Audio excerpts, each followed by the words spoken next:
Avec le décrochage, l'axle et le backflip, le fade est l'un des mouvements de freestyle les plus précieux à maîtriser, car il est un élément clé dans de nombreuses combinaisons plus avancées. La meilleure façon d'apprendre le fade est de s'entraîner d'abord à maintenir un fade. Commencez par un vent modéré en demandant à un ami de mettre l'aile en position de fade à la main.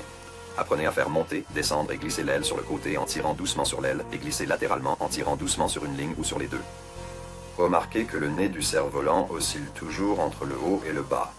Observez comment l'aile réagit différemment à la tension de la ligne lorsque le nez est en train de monter et lorsqu'il est en train de descendre.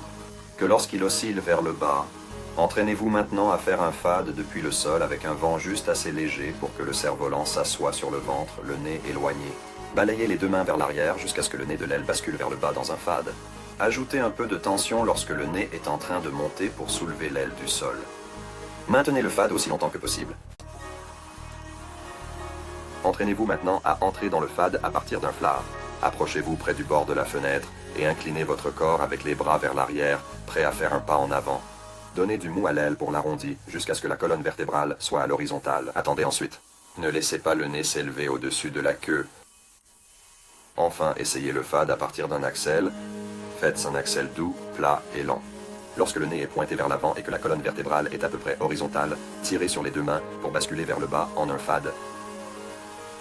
Maintenant que vous pouvez entrer dans un fade, voici comment le récupérer. Une roue latérale. Entraînez-vous à balancer vos ailes d'avant en arrière pendant le fade. Maintenant, laisse une aile un peu en arrière, tout en gardant l'aile à l'horizontale. Balancez cette aile vers l'avant tout en donnant du mou à l'autre, et le cerf-volant tournera à plat d'environ 180 degrés jusqu'à ce qu'il se retrouve en position ventrale, le nez face à vous. Tirez sur les deux lignes pour faire passer de l'air sous la voile et revenez en position de vol.